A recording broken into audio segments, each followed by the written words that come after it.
What's up sa inyo mga tigasin? Alas 12 na nga pala ng tanghali niyan. Pero kanina pa akong alas 10 bumabiyahe. Hindi lang ako nakapag-record. Paano ba naman nakalimutan ko i-charge yung camera ko. Kaya habang bumabiyahe ako kaninang umaga, china-charge ko muna. Bali nakakaapat na booking na nga pala ako niyan. Tapos dito ako huling huminto sa may SM North. At dito na rin nagsimula huminto yung booking. Palipat-lipat nga pala ako niyan. Kanina nasa may SM North main ako. Tapos ngayon eto nasa may annex naman ako. Pagkatapos niyan unti akong gumapang papunta sa may Muñoz, Roosevelt, LRT. Wala na talaga akong makuwang booking. Gantong oras na kasi yung simula ng tumal. Pero syempre hindi tayo hihinto. Maghahanap tayo. Kung mapapansin nyo yung andar ko niyan talagang gapang lang. Baka kasi pasukan pa tayo. At heto nakarating na tayo dito sa may Muñoz LRT station. Meron din kasing nagbubuk dito yung mga bumababa tapos sumasakay na lang sila ng MC taxi papunta sa kanila. At hindi nga tayo nagkamali mga tigasin, pinasukan tayo ng booking. Pinasukan na tayo, dito lang pala tayo papasukan ng Roosevelt.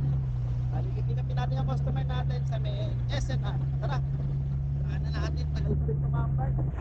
Ang sabi ko nga dyan mga katigasin, pipick upin yung customer sa may SNR. Tapos nagulat ako, iba na yung dinadaanan ko, pasikip na ng pasikip. Iniisip ko tuloy dyan, baka na wrong pin yung customer ko. Ang alam ko kasing SNR, malaki yun, di ba mga tigasin? Pero bakit ganito yung daan, pakipot na ng pakipot? Napaka-imposible naman na dito yung entrance ng SNR. Tapos maya-maya pa nga, nakarating na ako kung saan yung pick up location. Tapos ayan, nakita ko SNR. Ay talaga, kala ko talaga yung SNR na malaki. Nawaw mali tayo dun mga tigasin ah.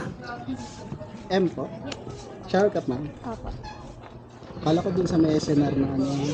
Doon ako pumunta. Dami nabubudol yun. Ito pala.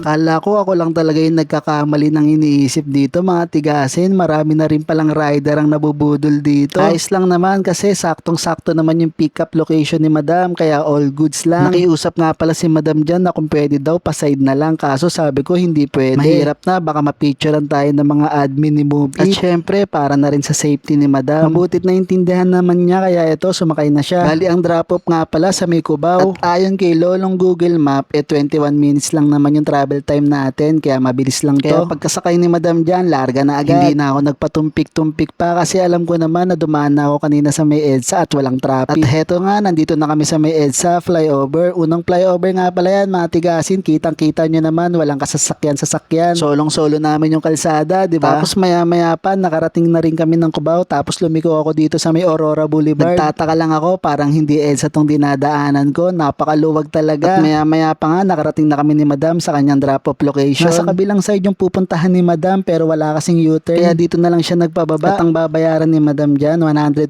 pesos lang. O paano ba yan mga tigasin? Hanggang dito na lang. Huwag niyong kakalimutan mag-like and follow. At syempre, lagi kayong magbaon ng maraming pasyensya kapag aalis kayo. Hanggang sa muli, see you sa next vlog. Bye-bye!